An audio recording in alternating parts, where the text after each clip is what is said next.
مولاي صل وسلم دائما أبدا على حبيبك خير الخلق كلهم. مولاي صل وسلم دائما أبدا على حبيبك. أشهد أن لا إله إلا الله وحده لا شريك له وأشهد أن محمدا عبده ورسوله لا نبي بعده.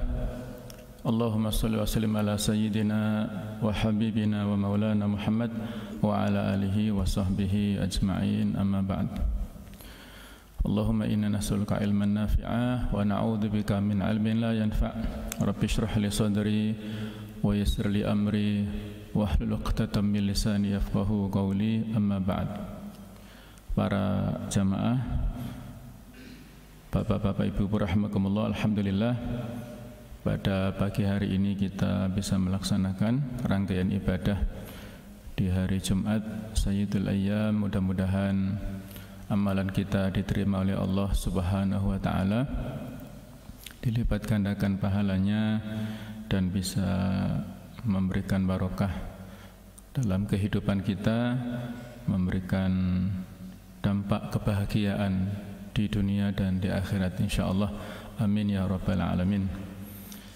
Bapak Ibu para jamaah rahimakumullah, marilah kita lanjutkan kajian Tazkiyatun Nafs, yaitu dari kitab Farhatun Nufus bi Syarhi Tajil Arus Al-Hawi li Tahdhibin Nufus, karangan Ibnu Athaillah Al-Sakandari ya, dan ini syarahnya. Bab awal masih dalam pembahasan tentang masalah taubat ya.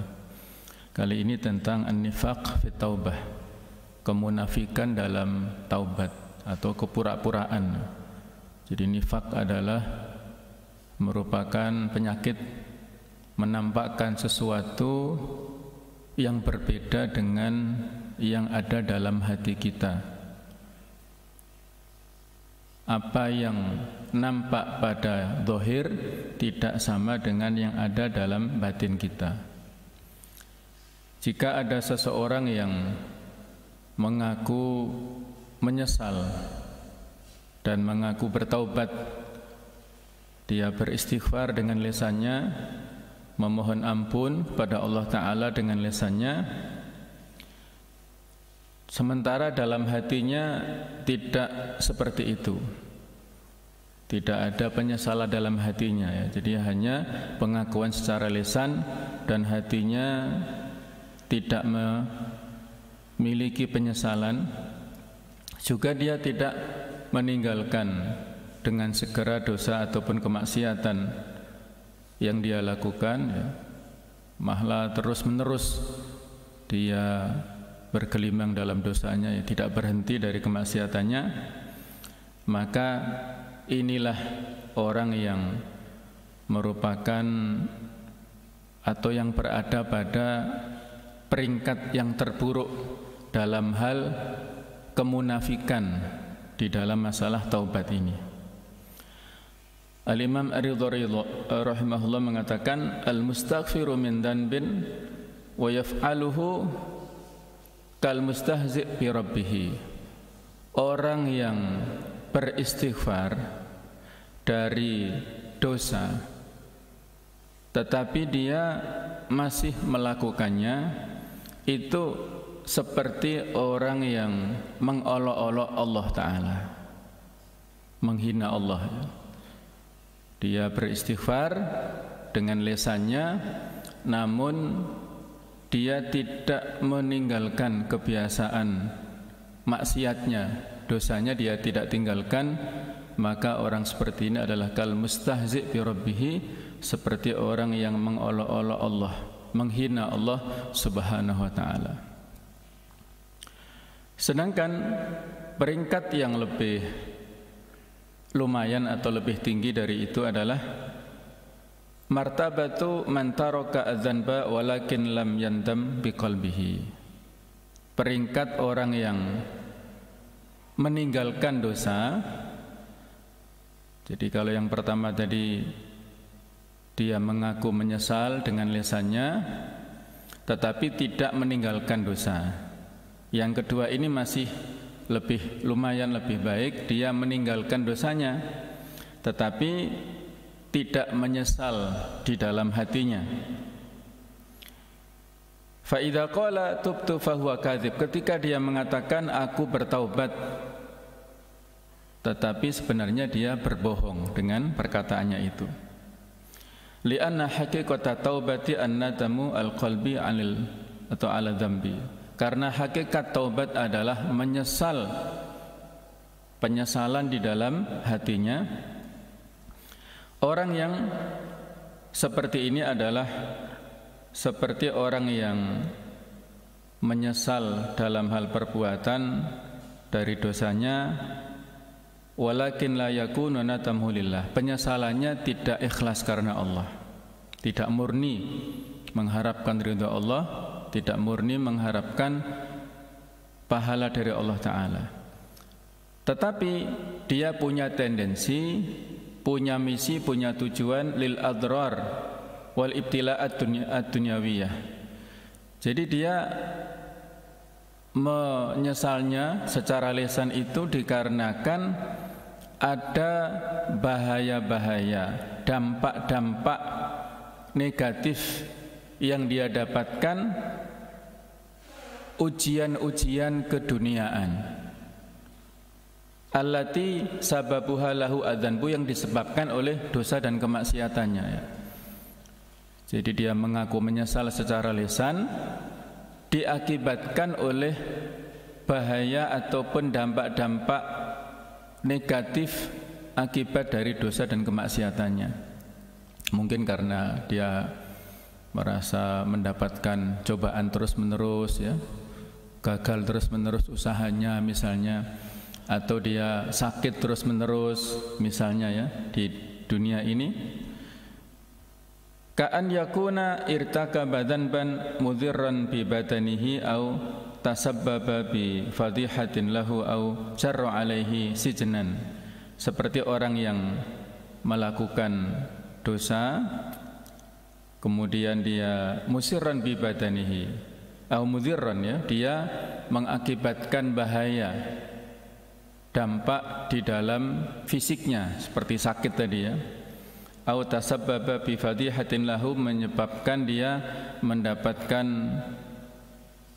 atau musibah ya, sesuatu yang tidak dia inginkan, au jarra alaihi sijnan, atau mengakibatkan dia masuk penjara misalnya, au uqubat ukhra minal hukumah, atau sanksi-sanksi lain dari pemerintah misalnya. Maka orang seperti ini adalah in qala astaghfirullah li hadza sabab fahuwa kadzibun. Kalau dia mengaku istighfar kepada Allah, maka dia ini berbohong. Fahuwa kadzibun fi da'wahu at-taubah syar'iyyah. Dia berbohong karena mengaku bertaubat sementara tidak sesuai dengan syar'i yang diinginkan oleh Islam.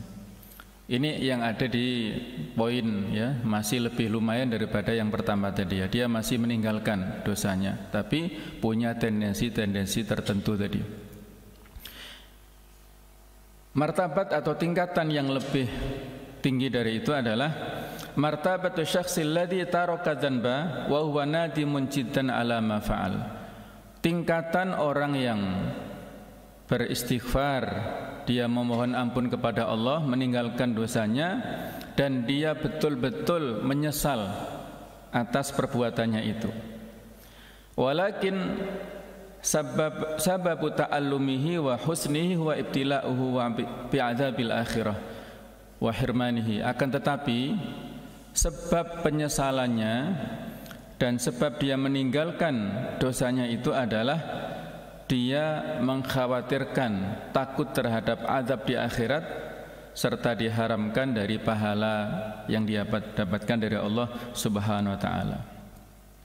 Orang seperti ini adalah seperti tobatnya seseorang yang zalim ya, ataupun melakukan tindak kejahatan, kemudian dia dipaksa oleh pemerintah untuk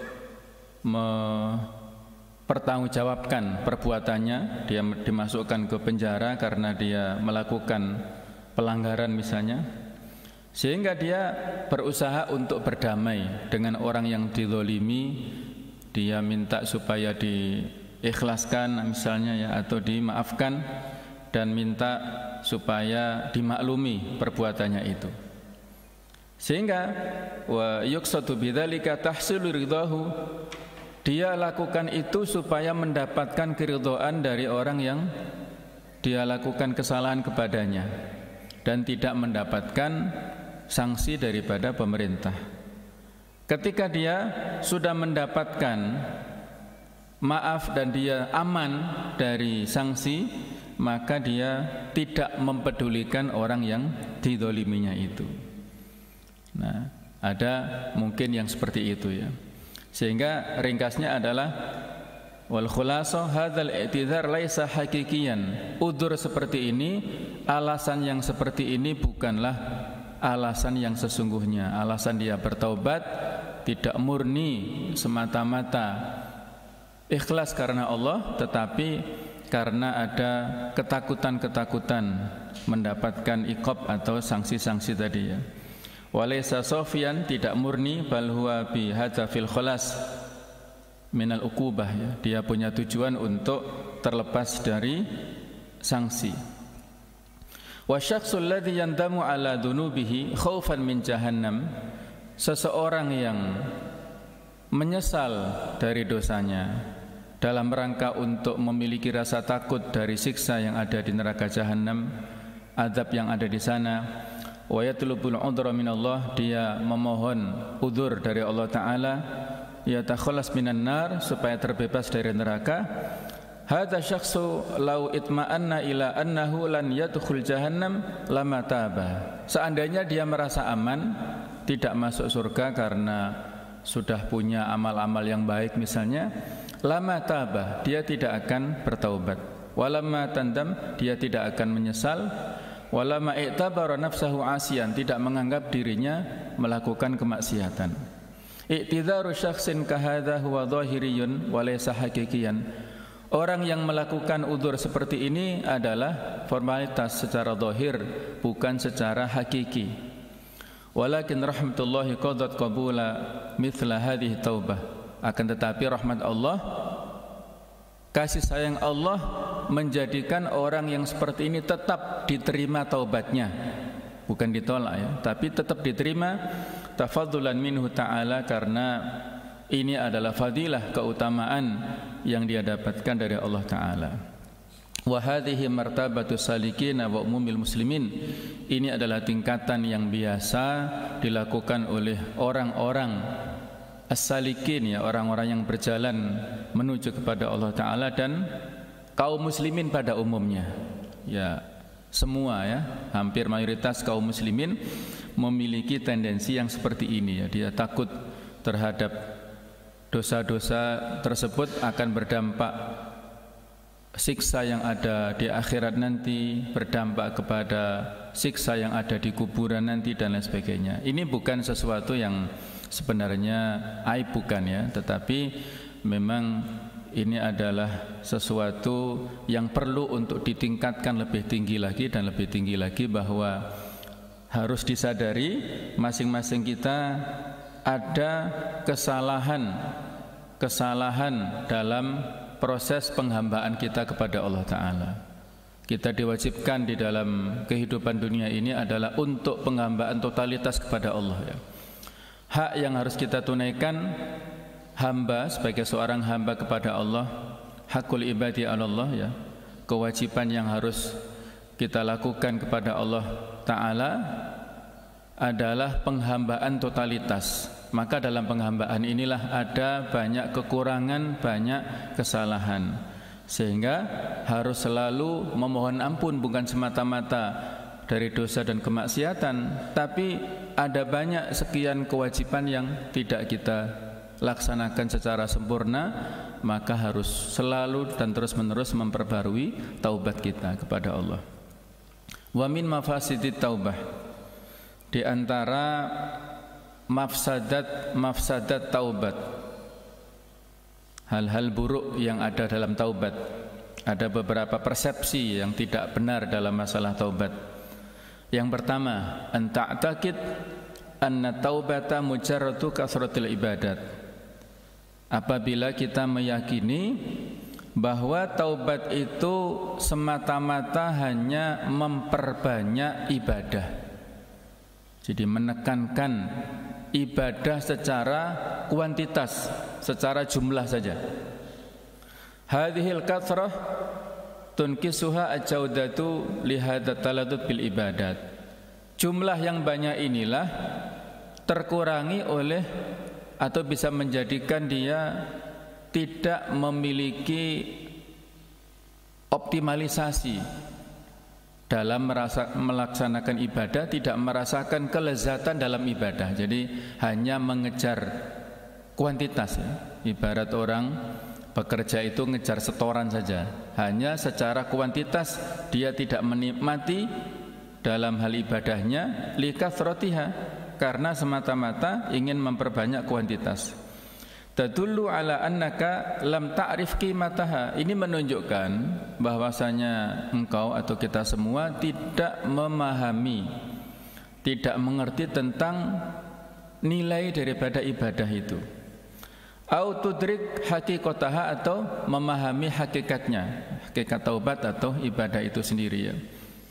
Kulluna yasma'ul Qur'an, setiap kita mendengarkan Al-Qur'an, kita menikmati bacaan Al-Qur'an dari qari', dari imam sholat, dari siapapun, sehingga bisa merasakan kelezatan pada saat kita mendengarkan itu ya. Akan tetapi kita tidak bisa merasakan kelezatan dalam hal ibadah kalau kita lakukan secara sendiri-sendiri. Tidak bisa menikmati dalam ibadah-ibadah kita dan hanya merasakan atau sekedar untuk menggugurkan kewajiban, tidak ada unsur kekhusyukan di sana dan lain sebagainya ya.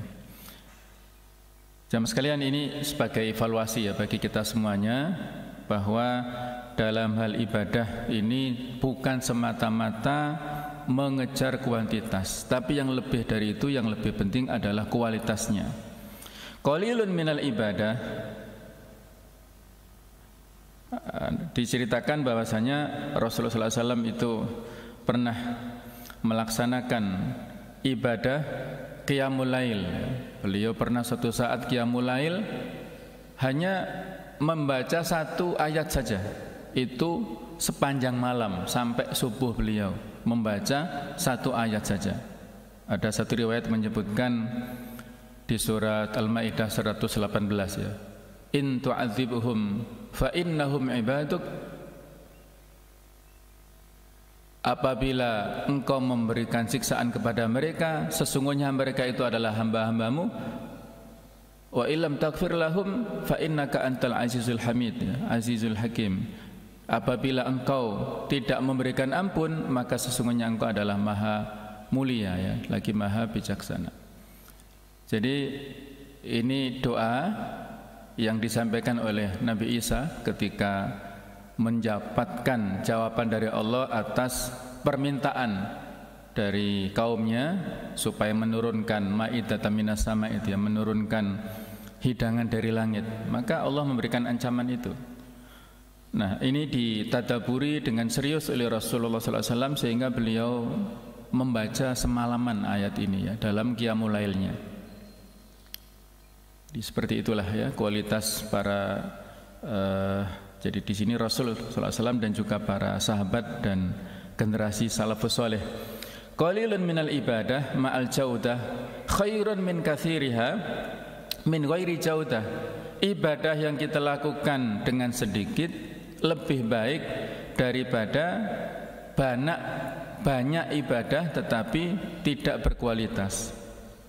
Fa anta tusolli rakaataini ma'a khusyu'ihima, kalau engkau salat 2 rakaat dengan dilakukan secara khusyuk, secara serius, sungguh-sungguh, wa istihdzaril qalbi fihima, dengan mendatangkan hati pada saat salat 2 rakaat itu, wa tatimmu ruku'ahuma, menyempurnakan rukuknya, wa sujudahuma, sujudnya kita sempurnakan, khairun laka min an tusalliya thamanina rakaatan, lebih baik daripada kita sholat sejumlah 80 rakaat. Rakaatan biduni khusyuk, rakaat yang 80 itu tidak kita lakukan secara khusyuk. Jadi 1 atau 2 rakaat saja itu lebih baik daripada 80 rakaat namun semua tidak berkualitas. Wali an taqra'a safhah wahidah minal Qur'an, kalau kita membaca 1 halaman Al-Qur'an saja bitadaburin, dengan secara penghayatan, dengan tadabbur, wa tatruk fi qalbika basamat, dan meninggalkan bekas-bekas pengaruh yang positif dalam hati kita sehingga kita merasakan kekhusyukan yang luar biasa, ada dampak-dampak pesan-pesan yang positif. Khairun laka min khamsina khatmah, lebih baik daripada kita menghatamkan 50 kali tetapi kita baca dengan cepat tanpa ada bekas sama sekali dalam diri kita. Ini ya, peringatan dari para ulama kita untuk memperbanyak atau meningkatkan kualitas daripada kuantitas. Kalau yang lebih utama adalah dua-duanya ya, kuantitasnya banyak, kualitasnya juga bagus. Tapi kalau kita hanya punya pilihan, maka kita mengutamakan kualitas daripada kuantitasnya. Para ulama kita dulu luar biasa. Para pendahulu kita, mereka sangat bersemangat dalam hal ibadah, jauh melebihi daripada generasi kita sekarang ini ya. Ada di antara mereka pengakuan dari sesama mereka ya, bukan pengakuan dirinya sendiri, bukan ya. Ada seorang ulama, salah satu guru dari Imam Syafi'i yaitu Waqi' ibnu Al-Jarrah, memberikan kesaksian bahwa dia melihat Al-A'mash, ini ulama yang lain ya, itu selama kurang lebih 70 tahun melakukan sholat berjamaah tidak luput dari takbiratul ihram. Bisa kita bayangkan ya, selama 70 tahun, bukan hanya semata 70 hari ataupun 70 waktu ya, tapi selama 70 tahun Al-A'mash itu sholat berjamaah tidak ketinggalan takbiratul ihram. Subhanallah, luar biasa ya. Kemudian Al-Qadhi Taqiyuddin Sulaiman ibnu Hamzah Al-Maqdisi pernah mengatakan, aku tidak pernah sholat fardu sendirian selama hidupku kecuali hanya 2 kali saja. Jadi selama hidupnya melakukan sholat berjamaah dan hanya 2 kali saja sholat sendirian, dan itu pun dia merasa sholat yang sendirian itu tidak sholat, jadi tidak, maksudnya tidak menganggap itu tidak sah ya, menganggap itu dianggap untuk dirinya sendiri ya. Ini subhanallah luar biasa ya, fadilah atau keutamaan mereka luar biasa, karena dalam hadis yang sahih riwayat Tirmidzi pernah dikatakan oleh Rasulullah SAW, man shalla lillahi arba'ina yauman fi jamaah kutibat lahu bara'atani. Barang siapa yang sholat untuk Allah selama 40 hari berjamaah, maka dia ditulis untuknya mendapatkan fadilah 2 kebebasan, bara'atun minan nar wa bara'atun min nifaq. Terbebas yang pertama adalah dari neraka, dan yang kedua terbebas dari penyakit nifak, munafik. Itu hanya, kalau di sini dalam tanda kutip ya, hanya 40 hari sholat secara berjamaah, la tafutuhu takbir al-ula ya. Jadi dia 40 hari itu sholat berjamaah, yudriku at-takbiratul ula, dia mendapatkan takbiratul ihram, tidak ketinggalan, maka dia mendapatkan 2 kebebasan, yaitu kebebasan dari neraka dan kebebasan dari penyakit nifak.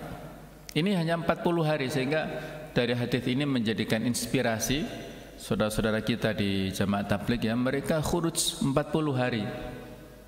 Nah, itu salah satu inspirasinya 40 hari mereka mabit berdiam diri di masjid, otomatis ketika berdiam diri di masjid kan selalu sholat dengan secara berjamaah, tidak ketinggalan takbiratul ihram sama sekali. Nah kemarin pada saat lockdown misalnya ya, ini bisa kita ambil sebagai inspirasi walaupun ada semacam kelonggaran makna ya. Karena fi jama'atin di sini secara nakirah, ada hadis lain yang menyebutkan fi jama'ah adalah di masjid, tapi bisa juga pada saat kemarin rukhsah ya, fi jama'atin itu juga bisa dilakukan di rumah. Kalau rumah itu kita split satu ruangan khusus untuk mushola, untuk masjid, sehingga disitulah kita melakukan ibadah totalitas ya, terutama sholat jamaah selama 40 hari berturut-turut itu. Nah ini bisa kita ambil hikmah di situ ya. Nah inilah luar biasa para ulama kita dulu, mereka semangat untuk berkualitas dalam hal ibadah dan secara berkuantitas tentunya ya, mereka dua-duanya dapat. Poin yang kedua di antara mafsadat taubat adalah min afati taubah wal istighfar al-katsir annaka taqulu inni asbahtu al-an radiyan an nafsi. Di antara penghalang-penghalang taubat serta istighfar yang banyak, apabila kita mengatakan inni asbahtu al-an radiyan an nafsi, aku sekarang menjadi orang yang ridho kepada diriku, wallahu ta'ala radin anni, dan Allah menjadi ridho kepadaku, wa tusbihu sayyi'atika saghirah, sehingga ini seperti GR ya, gede rumongso lah ya. Jadi kita menganggap diri kita ridho, kemudian Allah ridho pada diri kita, sehingga kita anggap kesalahan-kesalahan itu kecil dalam pandangan kita, dan inilah sesuatu yang membahayakan pada diri kita.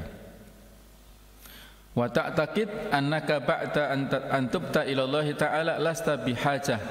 Poin yang berikutnya yang menjadikan catatan buruk dari dosa ataupun dari taubat yang kita lakukan, mafsadatnya adalah kita meyakini bahwa setelah antubta ilallah, setelah kita bertaubat kepada Allah, lasta bihajah li karamillah, kita tidak membutuhkan kasih sayang Allah Ta'ala, wa li fadlihi, kita tidak membutuhkan seolah-olah dengan fadilah dari Allah Ta'ala, wa tu'jibu binafsika, dan kita merasa ujub ya, sudah merasa aman dari dosa dan dari kemaksiatan, sudah merasa banyak amal-amal solehnya, dan merasa aman dari segala macam aib.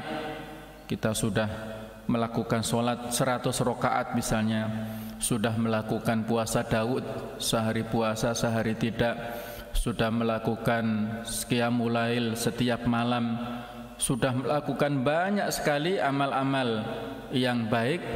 Nah ini bahaya ya, ada ujub dalam diri kita, ada kebanggaan dalam diri kita, dan seolah-olah aman dari segala macam penghalang-penghalang diterimanya amal ibadah kita ini bahaya. Ibnu Rajab Al-Hambali, beliau pernah memberikan statement ya dari firman Allah Ta'ala di surat Ad-Dariyat ayat 17-18, kanu qalilan minal laili ma yahja'un, adalah mereka sedikit sekali berbaring pada saat malam harinya istirahat, wabil asharihum yastaghfirun, dan pada waktu sahur mereka itu beristighfar, memohon ampun kepada Allah Subhanahu wa taala.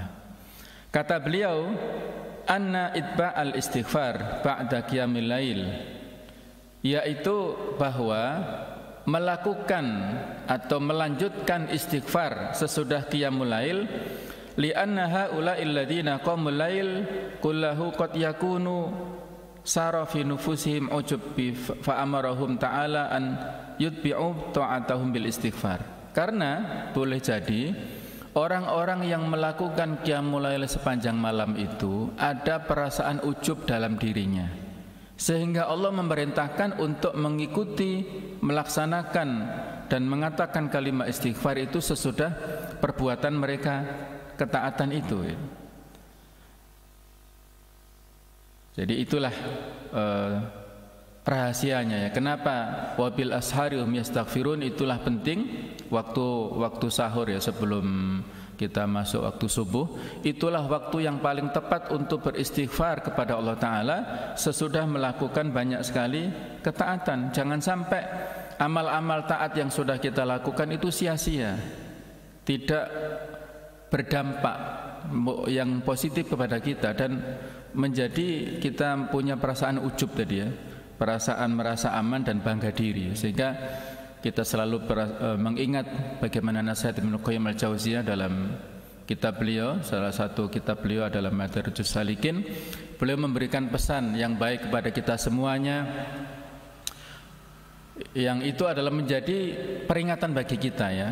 Idza fatahallahu 'alaika fi babi qiyamil lail fala tandur ila naimin nadrata istira. Kalau kita diberikan kemudahan Allah Ta'ala untuk bangun sholat malam, maka jangan sekali-kali melihat kepada orang-orang yang tidur dengan penglihatan yang merendahkan. Wa idza fatahallahu 'alaika babas siyam fala tandur ilal muftirin nadrata istira. Kalau kita diberikan kemudahan Allah Ta'ala untuk bisa berpuasa, maka janganlah kita melihat kepada orang yang tidak berpuasa dengan pandangan yang merendahkan. Wa idza fatahallahu 'alaika babal jihad fala tandur ilal qa'idina nadrata istira. Kalau kita diberikan kemudahan ya, nanti satu saat barangkali ada fursah atau ada kesempatan untuk berjihad, berjuang fisabilillah secara real ya, mengangkat senjata, maka janganlah melihat orang yang qaidin, orang yang duduk-duduk di rumah enggak berangkat perang, itu dengan pandangan yang merendahkan. Farubba naimin wa muftirin wa qaidin aqrabu indallahi minka. Boleh jadi orang-orang yang tidur, tidak qiyamul lail sepertinya ya, orang-orang yang tidak berpuasa menurut persepsi kita, dan orang-orang yang tidak berangkat perang itu lebih dekat kepada Allah daripada kita. Jadi jangan sampai ada perasaan ujub. Dan nasihat beliau lain yang lebih mengena, yang lebih menjadi peringatan bagi kita adalah wa innaka apabila engkau intabita naiman, apabila kita semua maksudnya engkau bermalam naiman dalam keadaan tidur, wa tusbihu nadiman, sementara engkau pagi hari menyesal kenapa tidak qiyamul lail, khairun laka min antabita qaiman wa tusbihu mu'jaban. Itu lebih baik daripada kita bangun malam sementara pada waktu paginya kita ujub pada diri kita sendiri. Fa innal mu'jab, karena orang yang ujub itu la yus'atu lahu amalun, amalnya tidak bisa naik, tidak diangkat, tidak tertulis, sia-sia amalannya ya. Inilah peringatan bagi kita semua ya. Memang serba sulit ya. Kita tidak bangun malam itu juga kerugian ya, kita tidak mendapatkan amal kebaikan, sementara kita bangun malam qiyamul lail kadang-kadang ada perasaan ujub. Jadi memang sulit untuk mendapatkan kualitas amalan yang luar biasa yang bisa diterima sampai kepada Allah Ta'ala itu. Maka yang terakhir ada sebuah hadis yang menjadi peringatan bagi kita, hadis riwayat Al-Baihaqi, salatsu muhlikat, ada 3 hal yang bisa membinasakan diri kita. Syuhun muta', yaitu kebakhilan yang ditaati, wa hawa muttaba', hawa nafsu yang diikuti, wa ijabul mar'i bi nafsihi, dan takjubnya seseorang kepada dirinya